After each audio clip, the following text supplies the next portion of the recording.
Hey, y'all. Hey. Sara, let me get us set up here. How are you on this lovely, lovely Friday?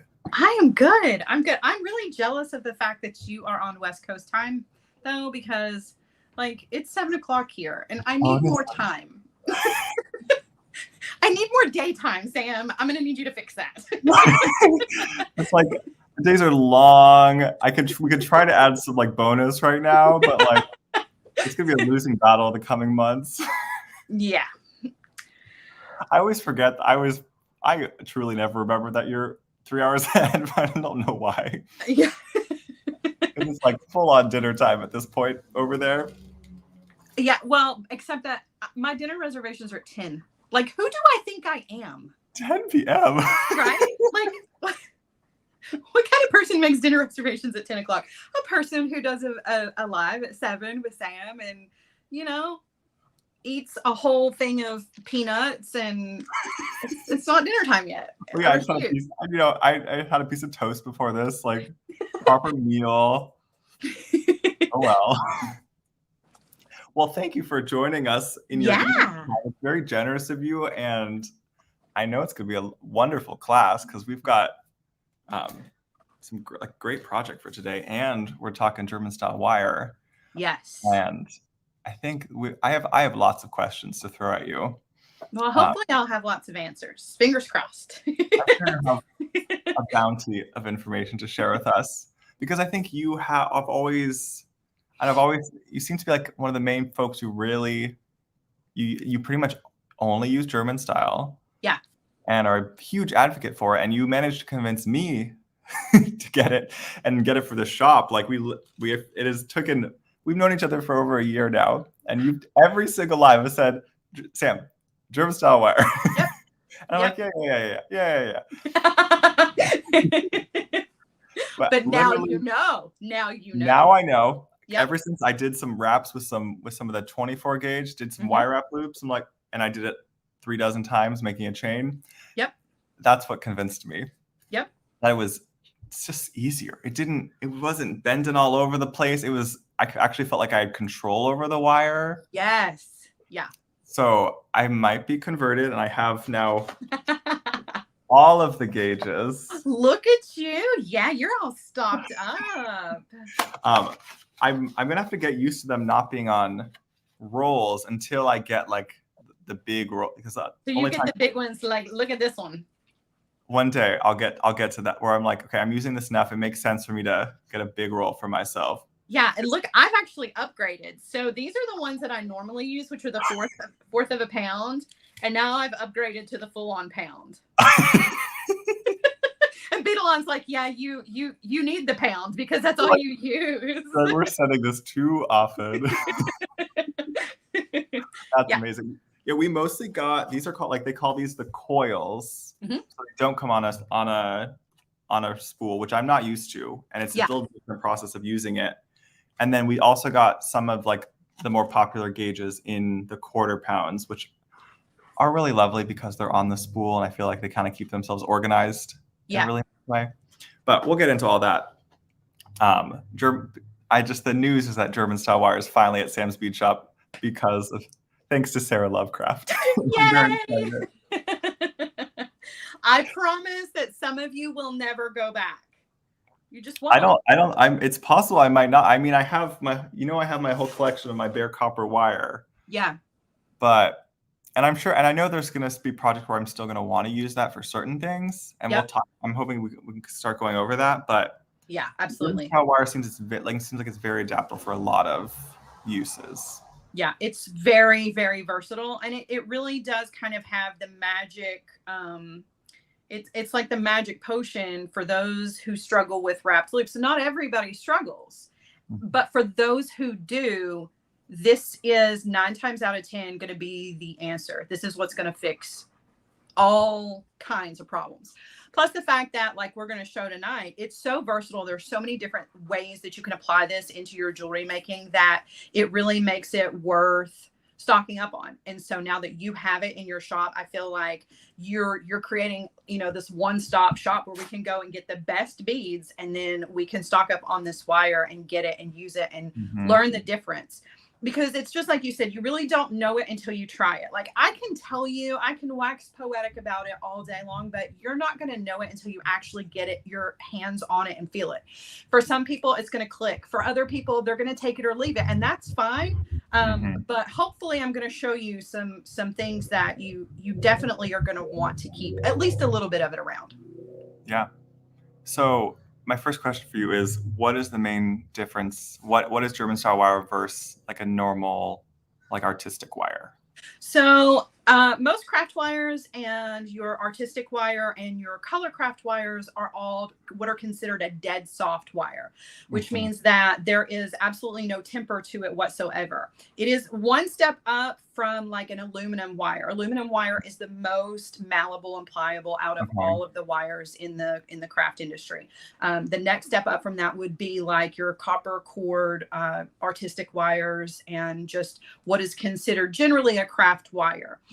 It's dead soft, so there's no rigidity whatsoever.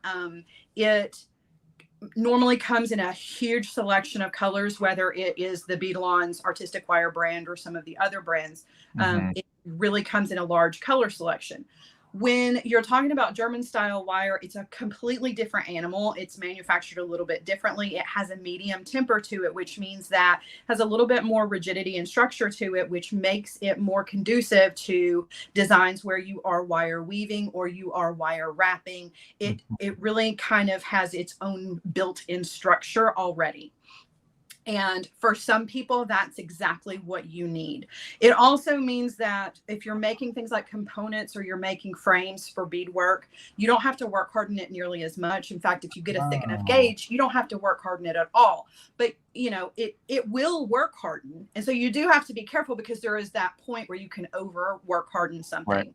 It becomes brittle, essentially. Yeah, exactly. So you do have to kind of be careful, but it already has a structure to it. So you're going to kind of save time when it comes to work hardening. And I really it's really, I can tell you about it all day long, but like I said, it's like the proof is in the pudding. It just feels different.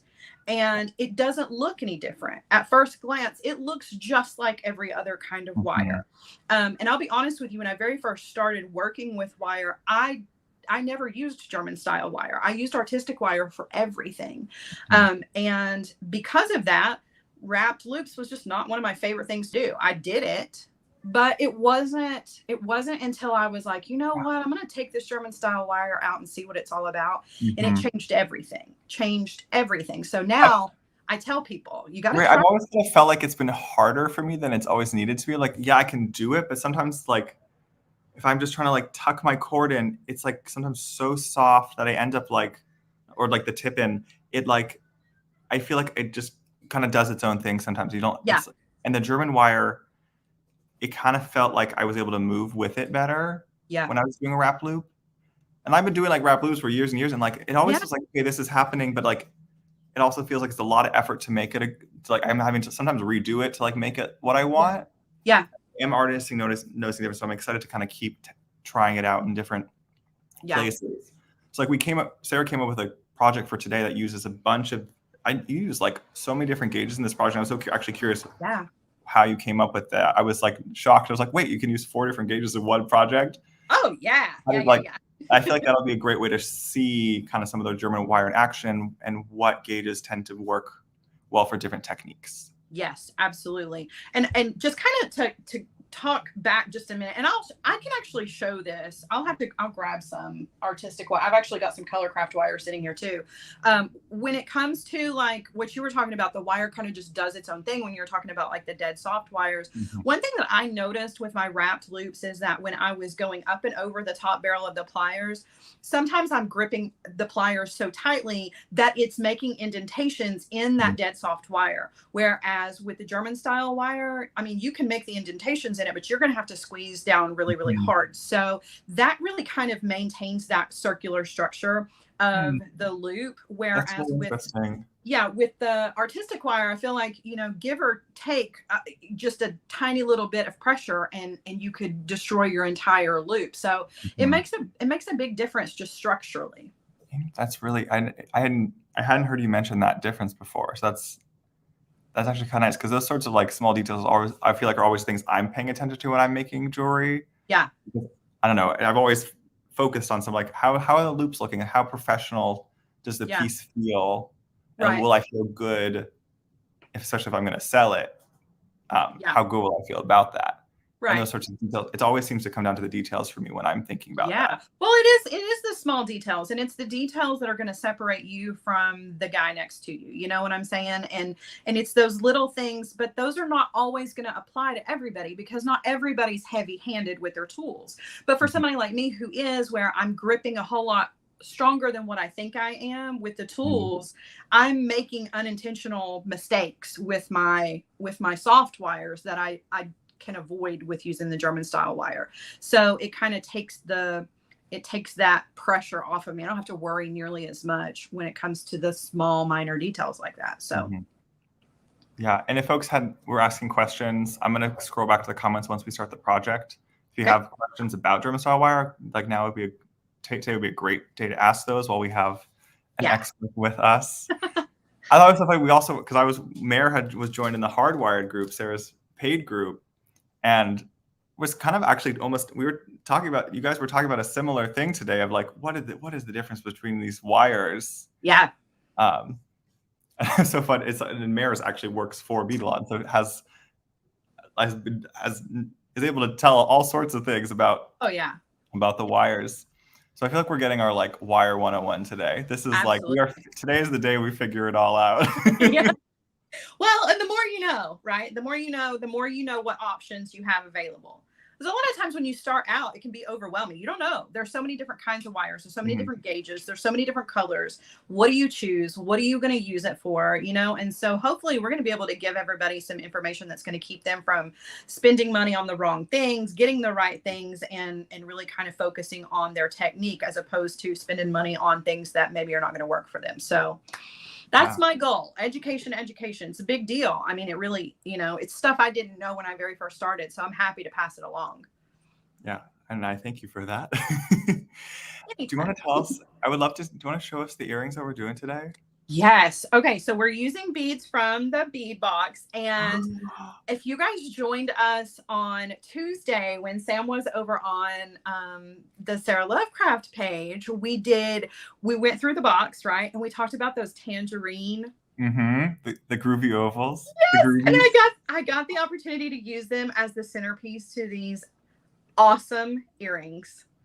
Oh, and sweet. I originally had said, I don't want to put them in earrings because I'm going to lose them in my hair. But like, they were just the perfect. And the combination with these turquoise, like Druck beads, which are, in my opinion, one of the most perfect beads ever made ever. I love Drucks. I don't know why. But yeah, that color combination is just everything. It's everything. Well, that's great. I feel like you really understood the essence of the box, and like we wanted color combos. That's why we're not really one color in the box at all these days. Like, it's so much more fun when we're trying to give you multiple options to pair up things with. Yeah. Wanda, Jesse's okay. Jesse's on a vacation. He's taking a break. He texted me today that he's having a wonderful time. So don't stress. Good. That's awesome. All righty. All right. So I'm going to turn you guys around. I've got, I have all the gauges here on my mat. So we can do this however you want to do it, Sam. You just kind of lead me. If you want me to do the project first, if you want me to go over the different kinds of wires. Oops, hold on. My back camera is covered up. Yeah. I mean, if you think it'd be helpful to go through them, we got 18 through 24 in the shop. And I believe this project uses a good chunk of those, actually uses all of those, which is, I did ask Sarah to do that. That's already what the project was. Yeah. Well, and I intentionally did it that way because I wanted to kind of show you what the versatility is for all of these different gauges.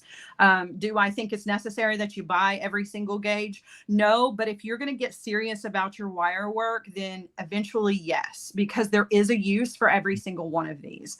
So I guess the first thing that I want to talk about is that a lot of people are an either or, okay? And I'm not talking about German style versus artistic wire. I'm just talking about in general, most people people are either a 22 gauge person or a 20 gauge person. These are the two gauges that kind of work interchangeably depending on what you're comfortable with using. When I very first started out, I used 20 gauge for absolutely everything.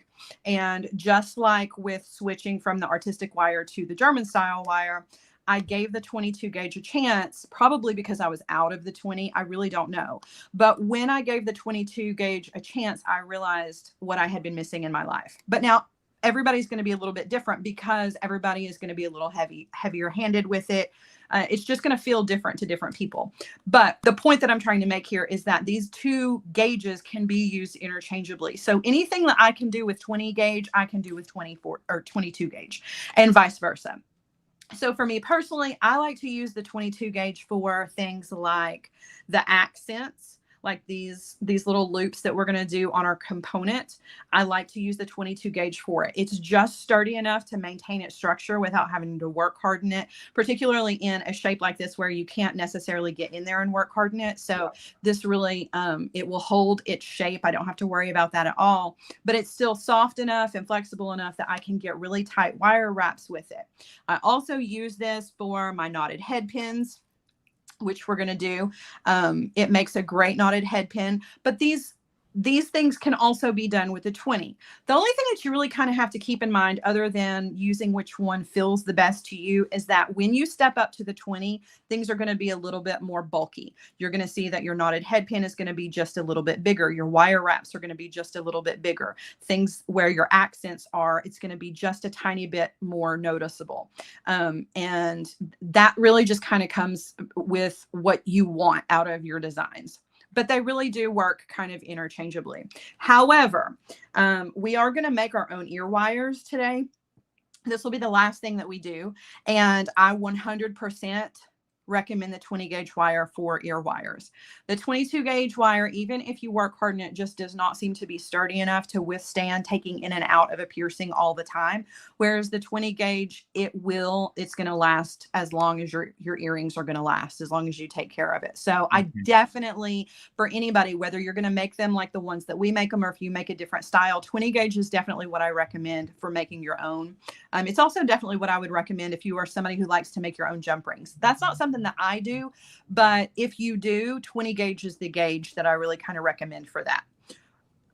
Then step up from that is going to be the 18 gauge. We'll go back down to 24 in just a second, but I wanted to go ahead and jump to the 18 gauge because a lot of people will say, well, what about 18 gauge for ear wires? 18 gauge for ear wires is okay for people who it's comfortable for. But unfortunately, when it comes to your customers, you don't really know what they're used to wearing. Right. So 18 gauge might be a little bit too thick for their piercing and it might aggravate them. So that's why I really stick with the 20.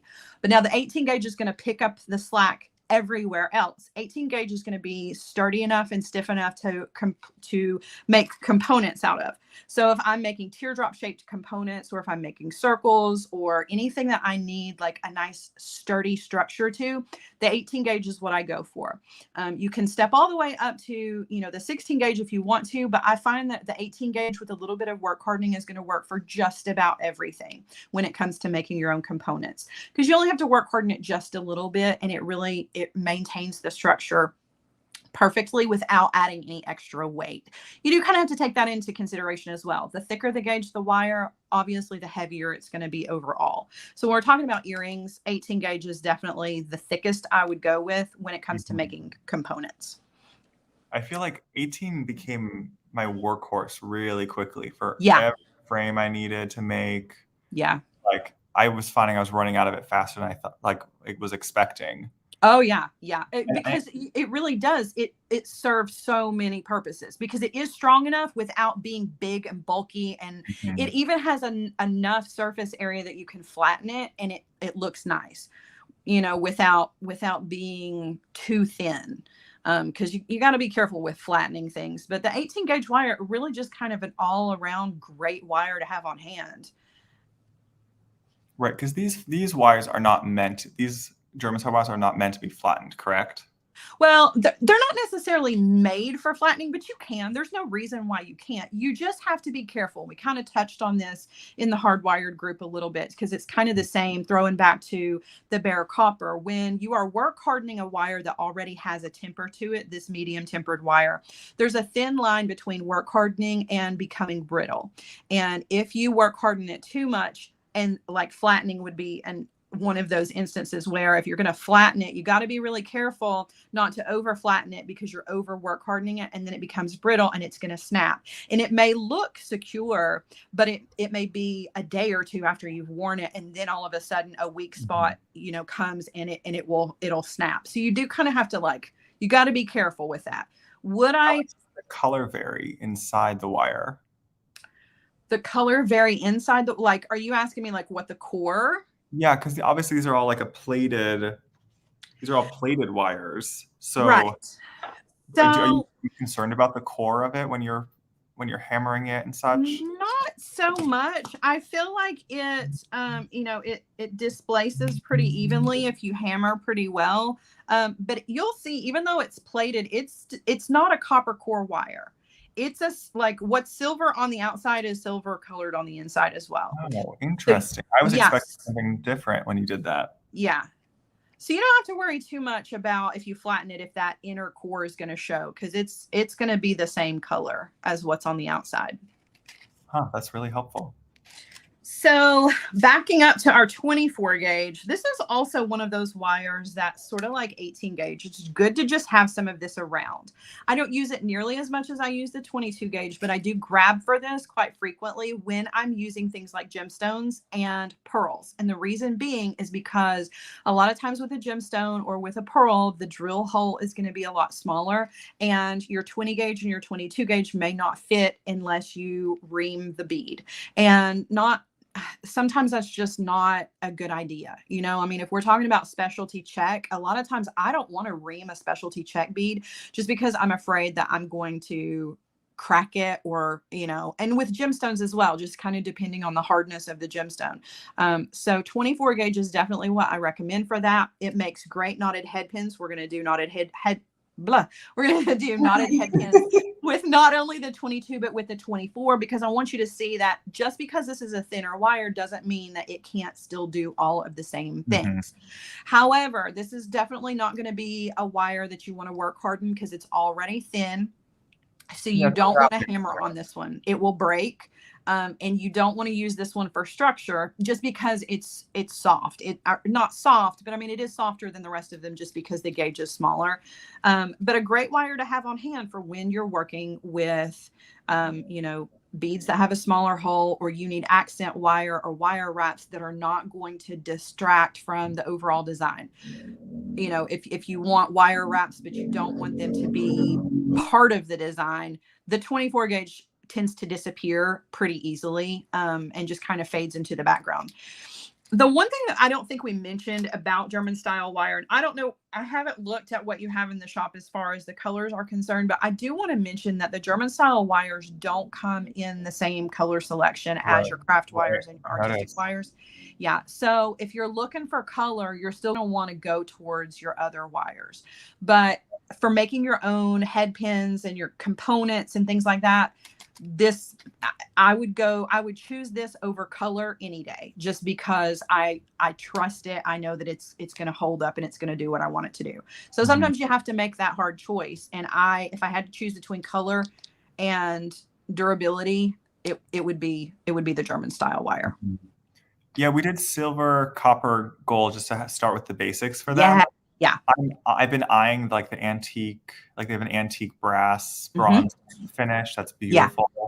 Oh yeah. And I also am a big fan of the rose gold. Ooh, yeah. And then there are some a couple other unexpected ones they do have in German style. So I'm going to have to somehow make decisions on that. But we want to figure these are the big three. Yeah. You did perfect. I mean, because it really and truly, those are the most common: is your gold, your silver, and your copper. And a lot of people are going to be all copper, or they're going to be all gold, or they're going to be all silver. I mean, because that's just kind of what you gravitate towards. But the other colors are fun to throw in and play with if you want to. But I always have silver on hand, and I always have the gold on hand. I don't use the copper much just because it turns because my skin alkalinity is really messed up, but I wish that I could. So I look to you to use all the copper for me because you are like the king of copper. Yeah, I was going to ask you because I'm going to obviously these don't look like they're not labeled as like non-tarnish wires like some of the artistic ones are. So I'm going to guess they're going to naturally tarnish. Yeah. Is that correct? So yeah. And let's be completely transparent and honest about what non-tarnish means anyway. Okay. I feel like people get really hung up on this, and I want to debunk this because there is really and truly no such thing as non-tarnish. Mm-hmm. They put a coating on it that is going to prolong the color. Yeah. But the truth is that over time, everything is going to tarnish. However, if you get a polishing cloth, you can very easily take care of that. So you're going to treat your German style wire and your antique or your artistic wires. As a matter of fact, you're going to treat those the same way. If you've got a nice polishing cloth, you're going to be able to get rid of whatever kind of tarnish there is. But it's just an additional coating that they put on it to just kind of prolong the inevitable, but it is inevitable. It's going to happen. But I find that the silver in particular does not tarnish very easily. Like I can go back and look at pieces that I have in a tote from years back that are in German style wire, and they still look bright and shiny and new. So I can attest to the longevity of whatever that coating is it's perfect. Care makes such a big difference in this sort of thing. Like, oh yeah. If you are storing them in bags, if you're storing them in bags that have like a non-tarnish, like a tarnish strip in there, like there's steps you can do that will really make a long-term difference and mean less work of cleaning, and your customers can do the same. Absolutely. And it's always helpful to tell them about those sorts of things and give them the sort of info that Sarah said of like, it's metal, it will tarnish. Here's how you can remove the tarnish, and here's how you can slow the tarnishing process. I think that's kind of when you have the info, then everything's actually okay. Yeah, for sure. And I find a lot of times that with my pieces, the first thing to tarnish will usually be like the jump rings. So if that's any indication, that'll let you know that the wire is actually probably going to outlast whatever findings you've got, the findings, which can be easily replaced. And a lot of times that's what I'll do. If I get a piece out that's tarnished and it's just the jump rings, I'll just replace them, and the piece looks as good as new. So you're right. There are little things you can do that can be helpful. Well, I feel like we just threw so much info out, and I hope some of that helps. I'll pull up a few questions while Sarah gets going. But we got some awesome earrings to do. So if you're ready, Sarah, I think let's do it. Absolutely. All right. So we're going to start out. We're going to create our component first, and that is just going to be this teardrop section here. And we're going to use our 18 gauge wire, like I talked about, makes a great structured component.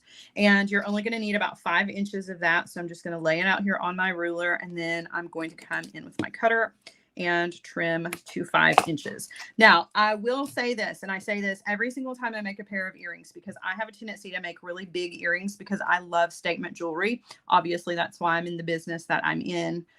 Bigger is always better as far as I'm concerned, but you can size all of this down. So if this earring is way too big for you, but you still love the style of this, you can size this down. So instead of starting with like a 5-inch piece of wire, maybe you want to start with like a 3-inch or 3.5-inch piece. And that's going to give you an overall smaller component to work with. So you can make adjustments, or if you love it just like it is, but you would never wear it as an earring, turn it into a pendant, absolutely nothing wrong with that. So I've got a 5-inch piece of the 18 gauge wire, and I'm going to use a couple of different tools today. You use whatever you've got on hand. Okay. You don't feel like you got to go out and buy all these exact tools that I've got, but I've got my small bell making pliers, and I'm actually going to use the largest mandrel out of the 2 of the small bell making pliers. I'm going to turn a loop on both ends of the wire. So I'm just going to grab it and turn. So I've got a loop here, and I'm not going to center it up. I'm not going to break the neck. That's a horrible thing to say, but that's what we say. I'm going to leave it just like it is. And then I'm going to go and I'm going to do the exact same thing over here on the other side.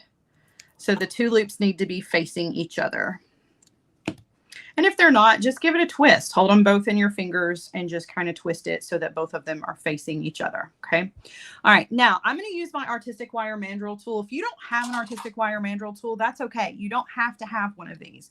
What you're looking for is something that's going to be between 25 and about 27 millimeters in roundness. So that could be anything from like a really large, you know, the big Sharpie markers that you use to like make garage sale signs with, or like a pill bottle. I know a lot of people store their beads in those.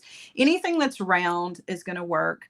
I'm going to take the wire, I'm going to place it, and I'm going to hold it with my thumb in the center. It doesn't have to be exact because we can always kind of, you know, wiggle it around a little bit. I'm just going to bring the wire around, and I'm going to bring those two loops together.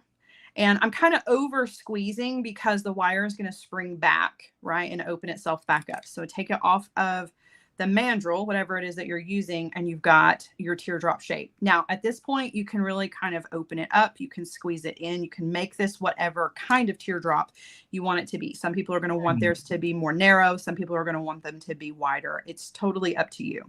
My loops are facing outwards at this point, and that's fine. It's going to make it a whole lot easier for me to work harden this. I'm not going to turn the loops until after that point. So I'm going to take this and I'm going to put it on my block. And I'm going to use my nylon hammer to work harden this. Now, if you don't have a nylon hammer and you've got a rawhide mallet or a plastic or rubber, you can use that as well. You just don't want to use a metal hammer. Well, I mean, you can. You just want to be gentle with it because we don't necessarily want to change the structure of the wire in any way other than just hardening it. So that's why I'm using the nylon.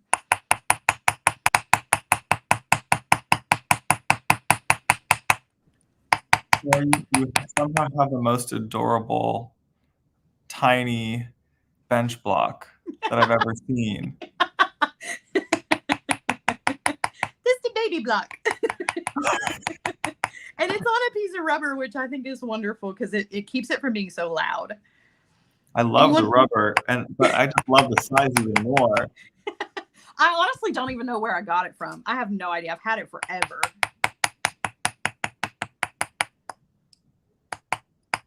I worked for a company, not Beadalon. I mean, I've always worked for Beadalon, but for a different company. And we were going to Tucson to do the shows out in Tucson. And they were like, you need to pack everything. You need to pack all of your things, like all of your materials. And I had to pack my block. I had to pack a whole thing of impress art, stamps, and you know how heavy those. Oh my gosh. I got to the airport and they were like, I'm sorry, we're gonna have to charge you extra because your bags are so heavy. It was just like, oh, it's just my entire bead collection with me. Yeah. Don't mind me. Yeah, so from that point on, every time I have to travel and take my tools, I always ship them out ahead of time.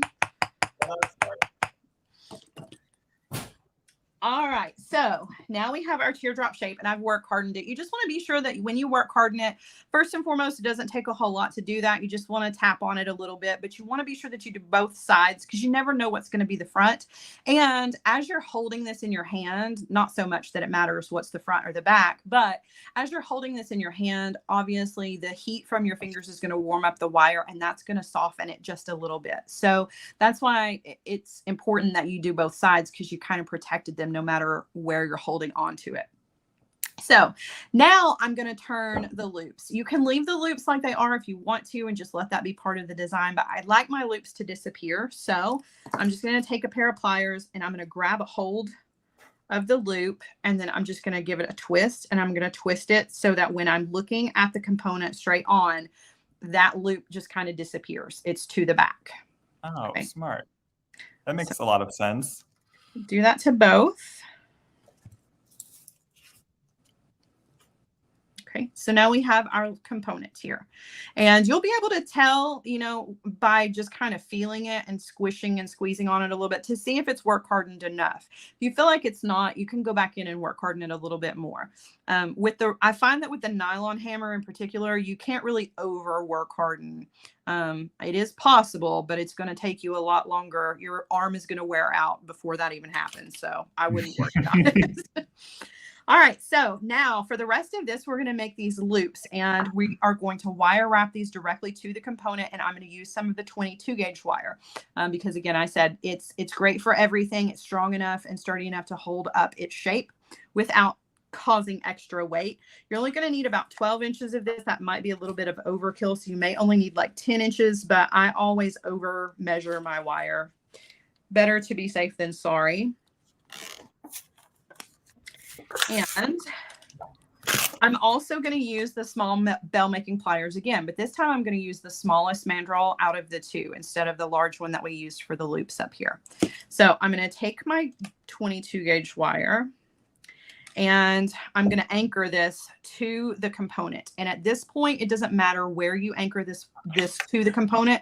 You're going to be able to kind of slide it around and put it where you need it. The most important part is just getting it attached. And you want to do that with about 3 or 4 really good wire wraps.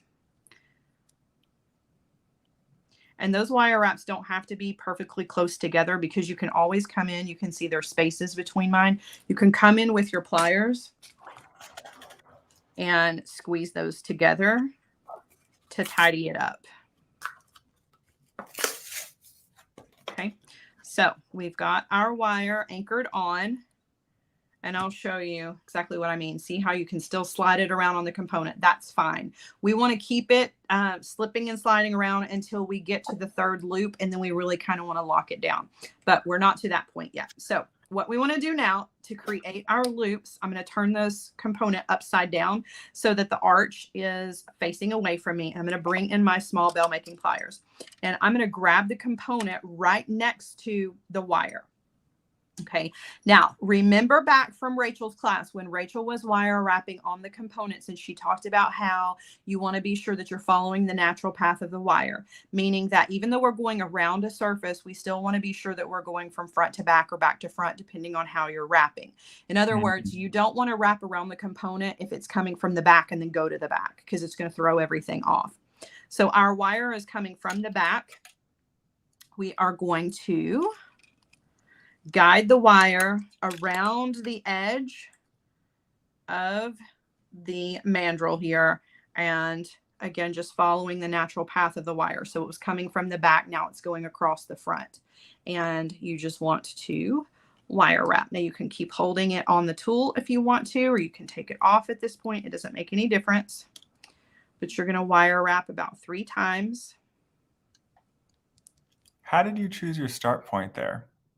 So it really doesn't make any difference because it's going to slide around on the wire. So you just put it on there, because look, I can still just wiggle it and I can scooch it over one direction or the other. It's not going to matter until we get to that 3rd loop. The 3rd loop, because we've got 5 loops overall, that 3rd loop, I want it to be dead center on the component. Right. And so I can scooch these over until I get to that point. So it really doesn't make a whole lot of difference. You just don't want to do the whole thing like way over here, because it's going to take a lot of scooching, and that is a technical term, you know. It's the most technical of the technicals. Exactly, right? All right, so I did some wire wraps in between there. You can see I've got my little loop. I'm going to do the same thing. So I'm guiding the wire along the edge of the tool, still following the natural path of the wire. And then I'm just doing 3 wire wraps in between. Okay. And then I'm going to take that off, slide over. The trick to this is just putting the tool right up against the last wire wrap that you made. You want it to be as evenly spaced out as possible. And the way to do that is to let the wire wraps do the measuring for you. So don't guess at it. Don't just move your tool down and say, oh, that's far enough. Let the wire wraps be the actual measurement for you. So this one is number 3 out of the 5.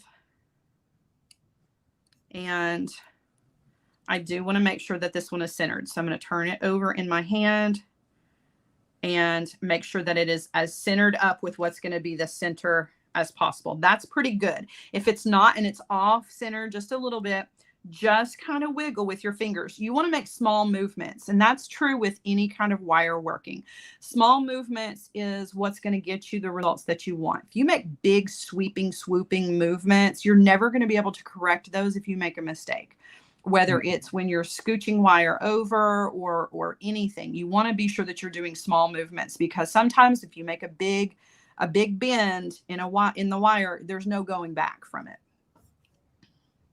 All right, so we're going to do 2 more.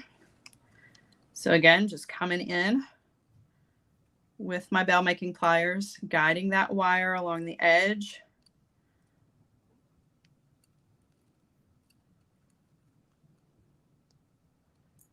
And then wrapping around.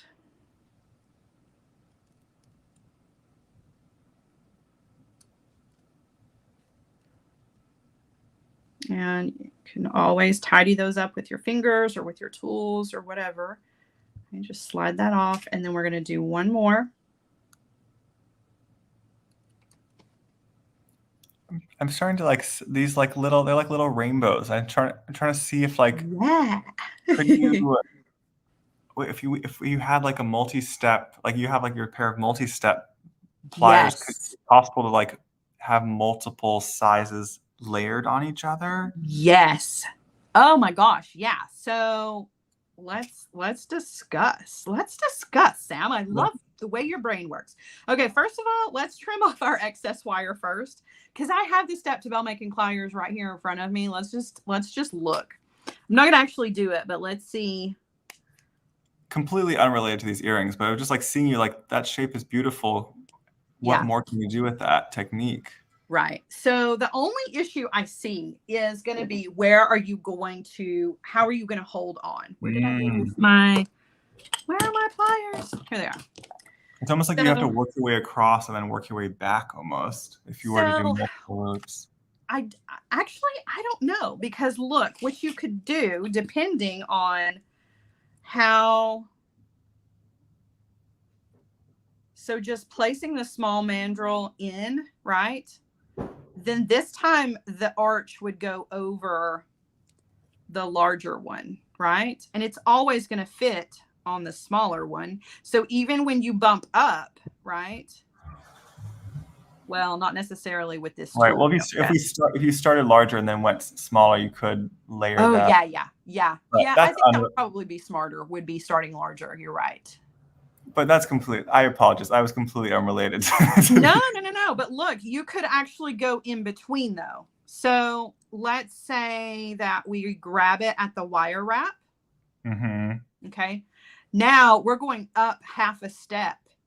So we could actually build this out like flower petals by doing it in the in-between.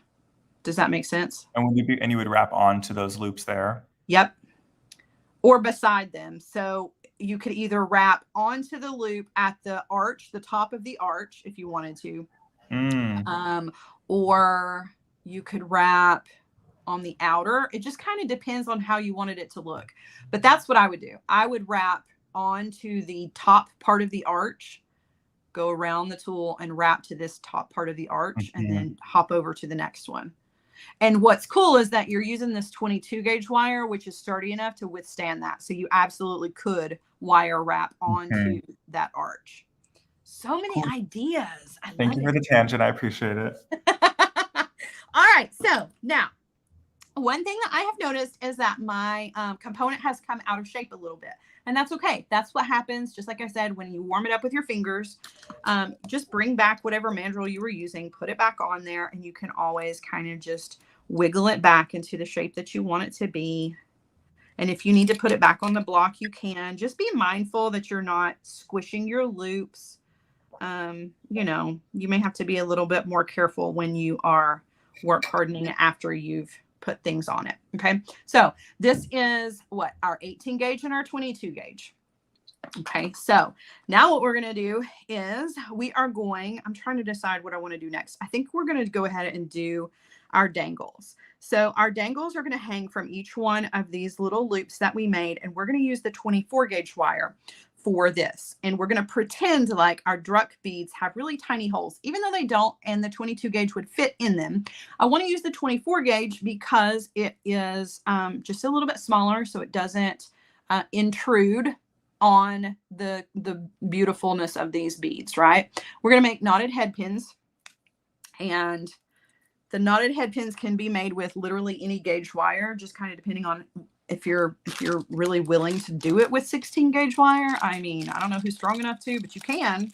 Good luck with that. I think I've tried it with the 18 once. It was very difficult. Yes, it is very, very difficult.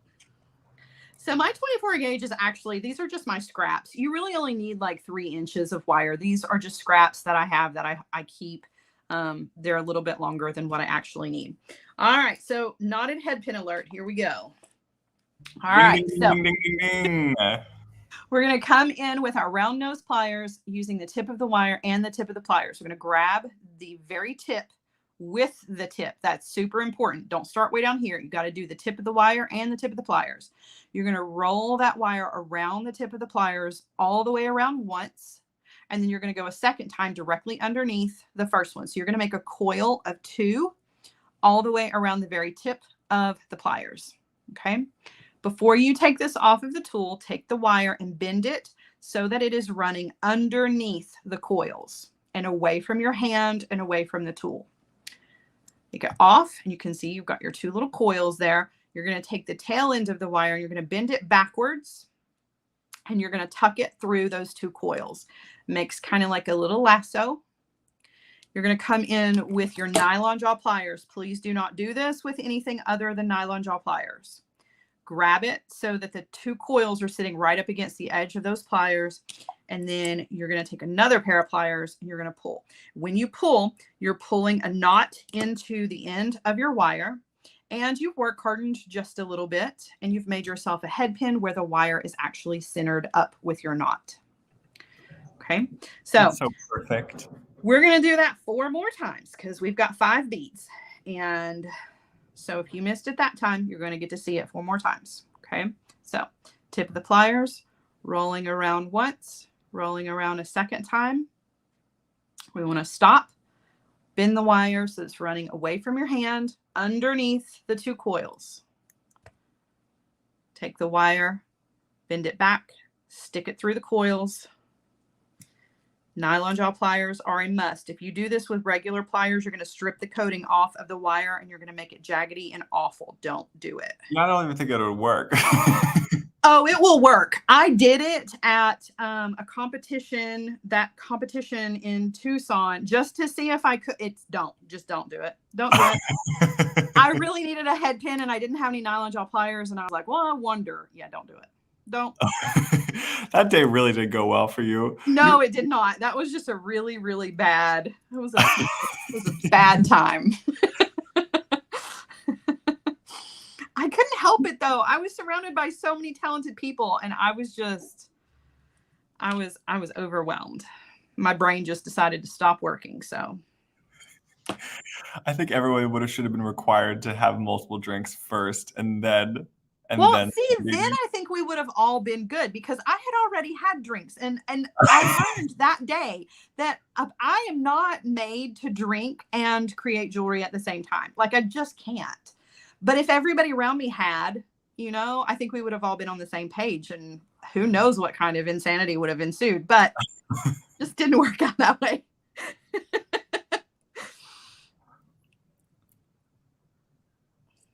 Now, one thing I will tell you. Oh, go ahead. No. Please go. I'll add on.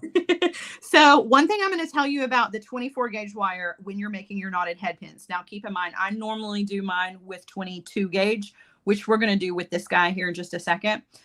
But with the 24 gauge, you got to be careful not to pull too tight on that knot because it will snap. So just, you don't want to get crazy, like aggressive with it. You want to create the knot, but you don't want to pull so tightly that you break it. Sometimes I pull on when I make a head pin and something goes flying. I don't remember what goes flying. I have some memory of things flying.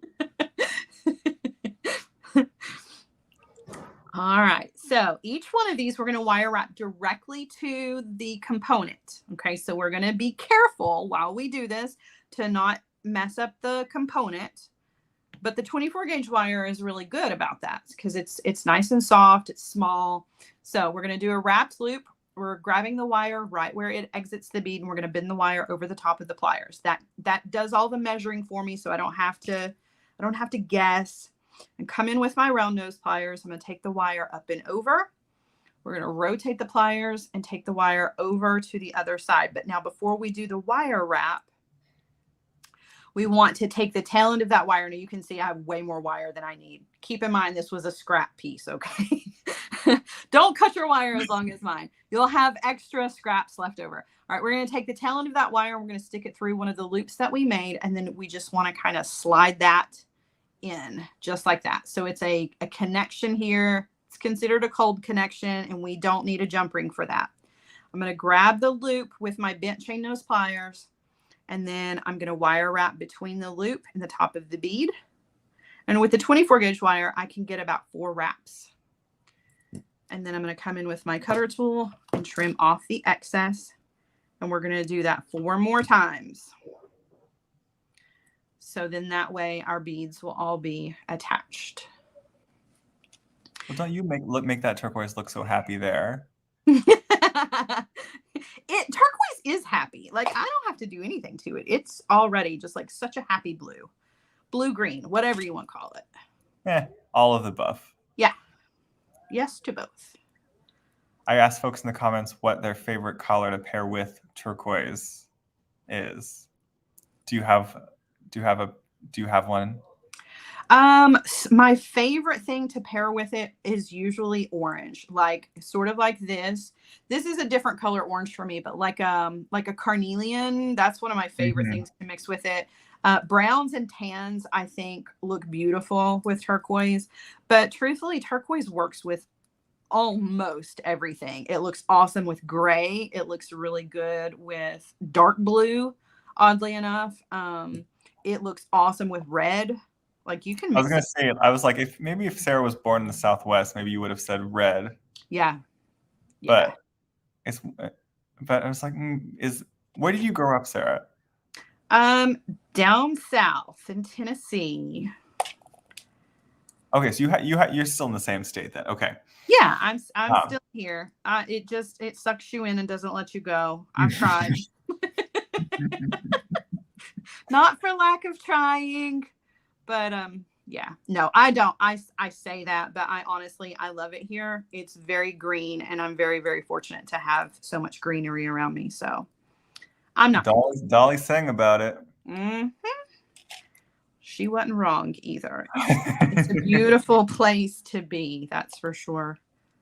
And I love the mountains, so I'm in a good spot. That's for sure. Wait, you actually are in the Tennessee mountains? I am in the mountains. So if you go out of my driveway and you go down to the end of my road and you pull out onto the main road, directly across from you is a mountain. Like, no joke. Like, it touches the sky. I'll have to take a picture for you. Like, that's how close I am to the mountains. I don't know like, if I've ever been in the mountains. It's just like a dream of mine.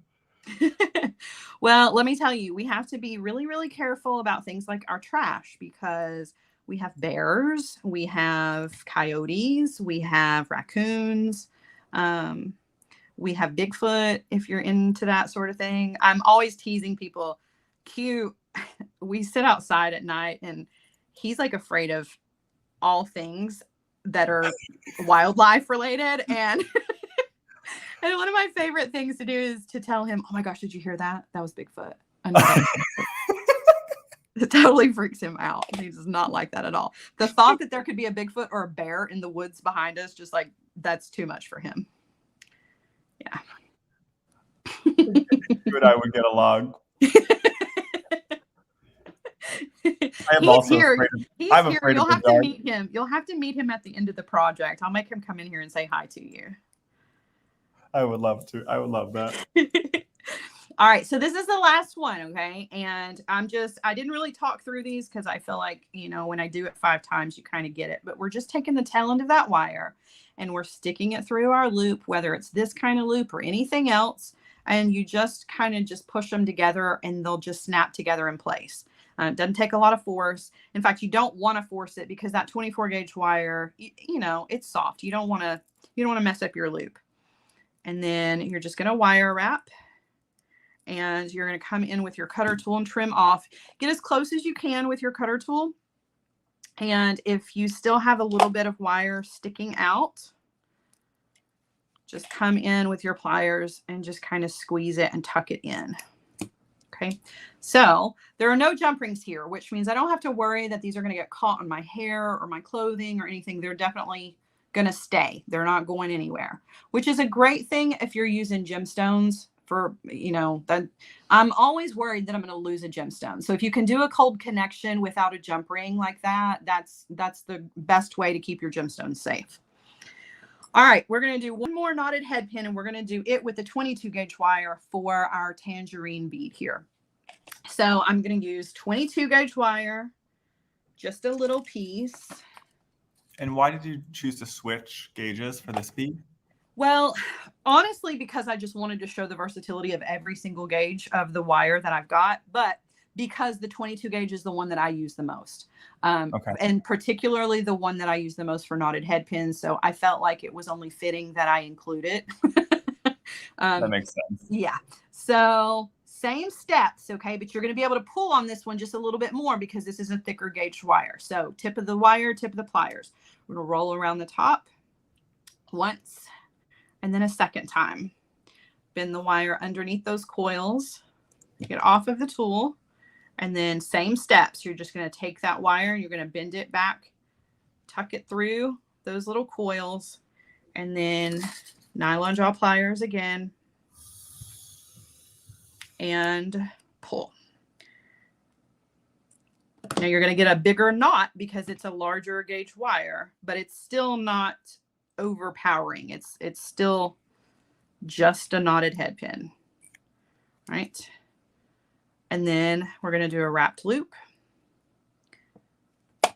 22 gauge wire, wrapped loops with German style wire. That's my bread and butter. Like that is, I literally could do that in the dark with my eyes closed, hands tied behind my back, standing on my head. Like those are the most. We're testing that out. You know, like, you better be careful what you say. I know, but it's the most gratifying. Now, if your wrapped loops don't look like that, people tell me all the time, they're like, your wrapped loops are perfect. Your wrapped loops are perfect. Get the German style wire and try it. Your wrapped loops can look just like that. Like no joke. They will look that good. If you're struggling, I'm telling you, it's because you're either using the wrong gauge for your hand. So you're either using 20 instead of 22 or 22 instead of 20, depending on what you need. And the German style wire is what makes all the difference in the world. That's a pretty wire wrapped loop. I'm just saying. Very pretty. Yeah. All right. So now the rest of this is just held together with 2 jump rings. But what I want to do before I put this together is we want to make the ear wire. Okay. Now this is where that 20 gauge wire is going to come into play because that's my go-to gauge for ear wires. I'm going to show you a quick and easy ear wire and then we'll be done. So 20 gauge, you only need a tiny bit of this, like 3 inches at the most. You really just want to have a comfortable length to work with. Okay. And I'm going to use the stepped bell making pliers. If you don't have the stepped bell making pliers and you've got the large and the small, use the combination of those. Okay. Now, as far as this loop is concerned, you can either use the bigger or the smaller of the 2. It makes absolutely no difference, but you're going to take your wire and you're just going to turn a loop on the end. Okay. Leave it just like it is. Don't straighten it up. And then we're going to use the largest part of the tool. We're going to take the loop and we want to place it between the pliers. And we want that loop to be just right up against the tool. We're going to guide the wire up and over just like that. And when we take it off, we've got this funny looking little shape here. It looks sort of like a little shepherd's hook. And we're going to come in with our cutter tool. Now, this is where it's going to be the same length every single time. So your ear wires are always going to be the same size, no matter what, if you'll do this trick. When you go to cut it, hold it on with the cutter so that the loop is sitting flush up against the back of the cutter. That's where you want to cut. And if you'll do that every single time, you're going to cut the ear wires at the exact same place every single time. So they're always going to be the same size. Then just to kind of clean it up a little bit and make it look more like an ear wire, I like to take my chain nose pliers and I'll just give it a little bend just right at the end. just like that. And then I'll take it between my fingers and then open it up a little bit so that it'll actually fit on your ear. Oh, beautiful. Yeah. And these are so comfortable. Like if you like the leverback or leverback ear wires, this is a great alternative to those because it fits that comfortably in your ear because of that big arch that's in it. Just really, I don't know, they're just a really comfortable ear wire to wear. So the next thing I would do with this is work harden this. Even though it's nice and sturdy, I do want to just work harden it just a tiny, tiny bit. And I'm talking just a tiny, tiny bit. Doesn't have to be a whole lot. Do both sides. Just a little extra insurance on keeping that shape. Now, the number one thing that you have to do, and I don't care if you do it with the electric one or if you do it with the handheld, I don't care, but please do not make an ear wire if you do not do this step, okay? You have to do the wire rounder tip at the end.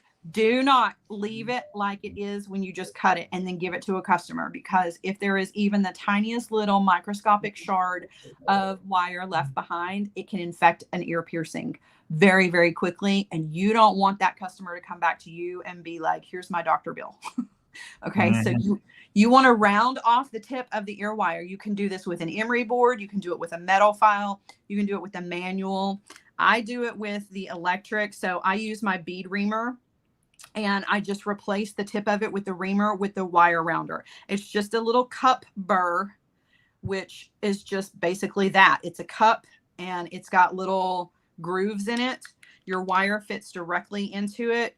I'm just going to push the button. It spins, and then I'm also kind of rotating it, and it's going to just round off the end of that wire so that makes it more comfortable, gets rid of all of the extra like jaggedy pieces, and it's ready to go. Worth every second that it takes to do that. Don't skip that step. If you do, don't come to me. I told you so. I told you. All right, now I'm just using 2 8mm jump rings to put this together. There's any number of ways you can put this together. I just wanted to keep it as simple as possible. So I'm just going to open a jump ring. I'm going to thread on my beautiful tangerine bead. And I'm going to close that back. That's going to give me just a little bit of length. And then I'm going to use a second jump ring. This jump ring is going to go between our loops. Before I go into this next loop, I'm going to thread on the jump ring with our bead, hook just like that, and then I'm going to put my ear wire on, and that's it. They're done. And they're beautiful. Oh my gosh, there's so much movement to those. Yeah, and they're really and like using any beads in your stash and come up with like a dozen color combinations and have a whole little collection. Yep.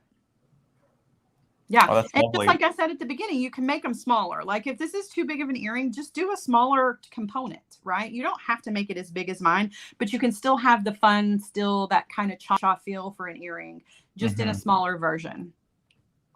Oh, they're lovely. Thank you. I'm going to turn you around. We'll put them on. All righty. So I hope everybody knows that I can't really see the comments. So if I missed anything, I'm sorry, but I feel like you were on it. So there are definitely a few questions, and I have them starred in case we had time. Okay.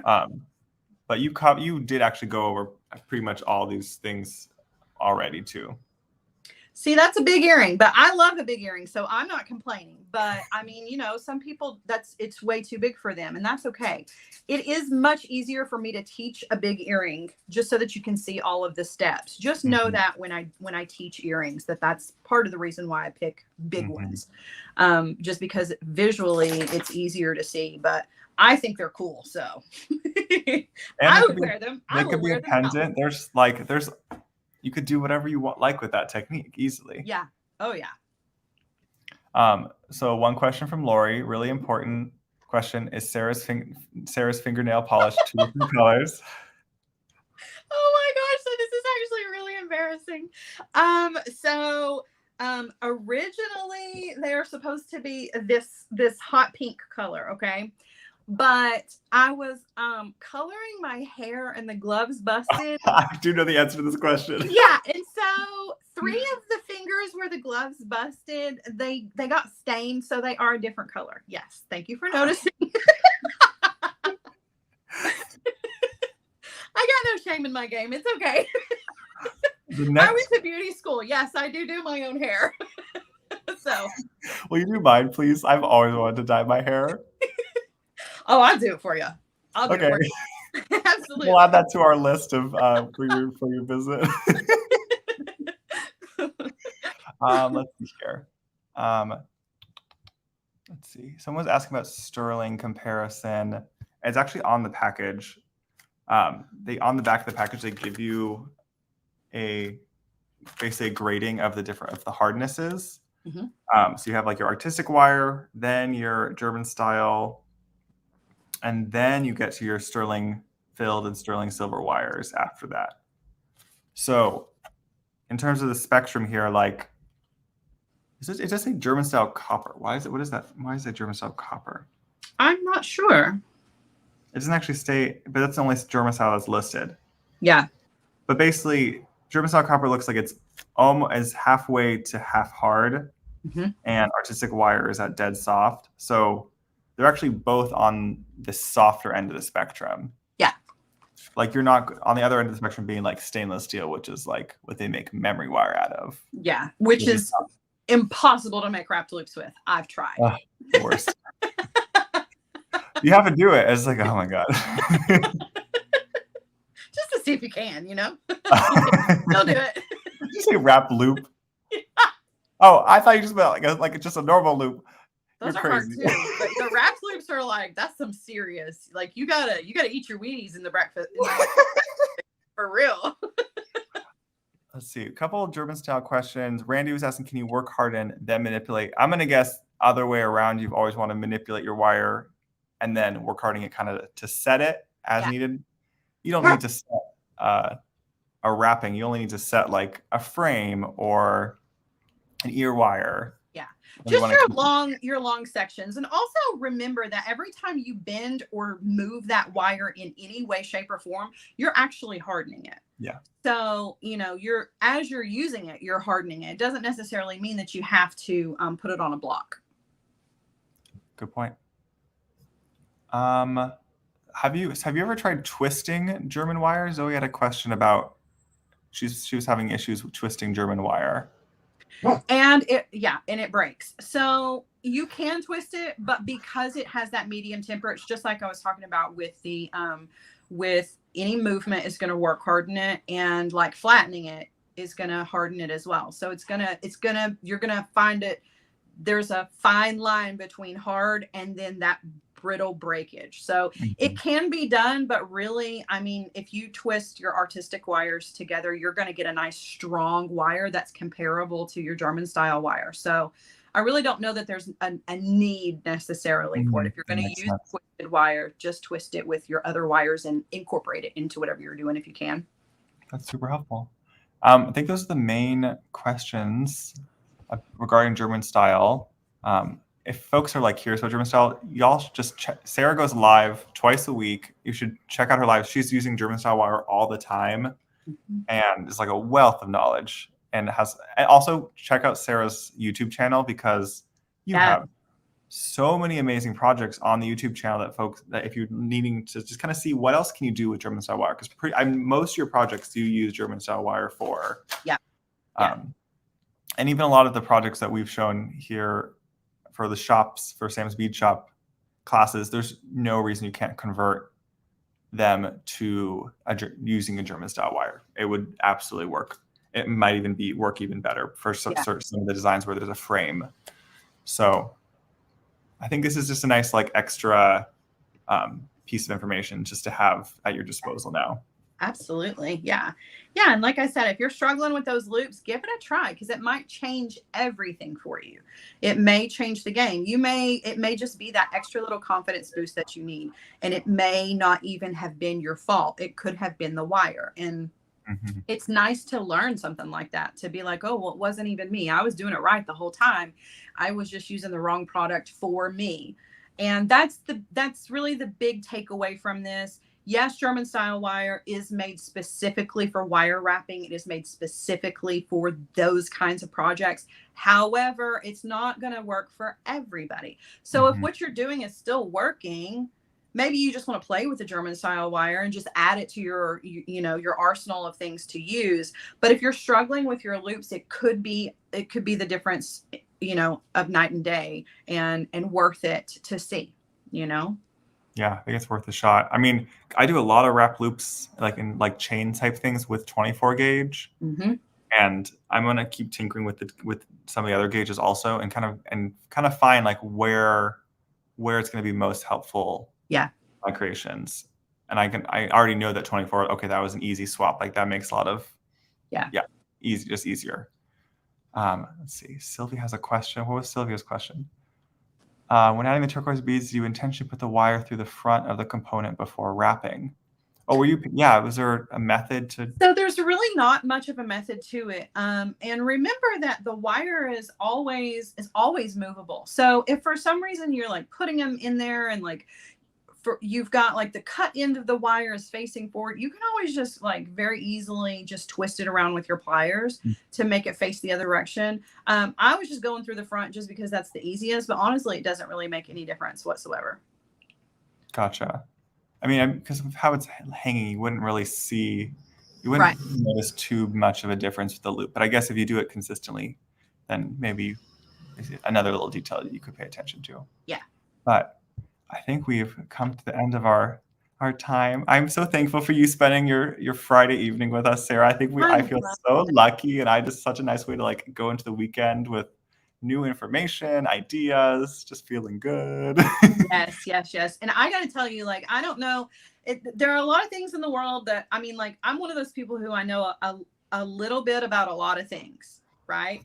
A lot of useless knowledge up here in this noggin, but there are things that I'm really, really passionate about and things that I know about. And the things that I know about are like German style wire, its uses, pearl knotting. That's another one of those things that I'm really, really kind of passionate about and enjoy teaching. So doing this class it's my pleasure because it's something that I know. Wire is a language that I speak. And so being able to share what I know with other people, even if it only helps them with their wrapped loops or just, as long as they took something away from this, then it was absolutely 100% worth it. If I helped one person make a better wrapped loop, that's, or make a knotted head pin. Those are little things that can be game changers, and German style wire can be the answer to a lot of the struggles that you might be having. So this was an absolute honor. So thank you. I appreciate it very, very much for you trusting me with this, to give this knowledge out. I feel lucky. Sarah was monumental in helping us figure out which wires to get for the shop, and then why we started with the German style. And we're going to continue to add on to their tools and supply collection. But we're like, this is a really nice place to start. Just something Absolutely. that you can use for any project. We're just like the German style. Let's start there. Then we can add on some tools, some other cords and things. But this is a lovely, warm place to start, I think. I think so too. It's a great place to start. So yeah, I love it. And I love that people can go get it from you. That makes me so happy. Yay. I can be like, oh, you go get that from Sam. Yay. Yeah. And yeah, we do $5 flat rate shipping at the shop. So you can get a whole bunch of wire and you get a whole bunch of beads. It'll come in one package. I think I would try to make it worth your while. So that's awesome. Yeah. Y'all don't forget to get your kits. Do you sell any kits left from today, Sarah? Oh my gosh, only a few. So if you saw something today that you wanted on my Feel Good Friday show, you might not want to sleep on that because a lot of the things from today's show are already sold out. So there's only a handful of things left. They're going to be gone by the end of the weekend, no doubt. So there was a blue marquee necklace that sold out 2 weeks ago, and I restocked it today, and there's only a few of them left. So. Oh, I love those necklaces you released a couple of weeks back. They were gorgeous. Yeah. Really, really beautiful. Go buy out Sarah's Etsy shop. Yes, please. So she can get a few extra drinks tonight. Yes. At 10 o'clock, no less. Yeah, Sarah's, all you have to do is search 13 Crows Etsy. It'll pop up. I'm also pasting the link once more. So Sarah makes kits. She releases them every Friday, and they're awesome. And then all the instructions are in the video she posts that she goes live with in the morning. Yes. So you have to look for like the June 24th class from today for all those. And can I shamelessly plug my class for tomorrow? You're working on Saturday? What are you doing? So I've got a Michael's class tomorrow at 1 p.m. Eastern time. We're making some really funky, fun earrings that would double as a pendant. Okay, these are big, and large, and in charge, but like they're just fun. Ooh. They're those chunky quartz and just some wire wrapping goodies. Like it's a big earring, but like I said, it could easily be a pendant and you could hang it from a long necklace. So that is tomorrow for Michael's. You just go over to the Michael's website and you can sign up. It's 100% free. And they just send you a notification to let you know before class starts. So you just come and hang out. It's a good time. I feel like I want to make a version of those with some Sam's Bead Shop beads. There's some, like, some quartz points, all those pretties. Okay. Yeah. I love that sort of style where like it's not super symmetrical. Like I think it's very trendy. Yeah. Cool. Well, have a lovely class tomorrow and then take a break. I shall try. And talk to you from all of us that we say hello. I will. You guys, thank you. Thank you, Sam, for having me. Thank you, everybody. Thank you, Sarah. And everyone have a lovely weekend. Happy Friday.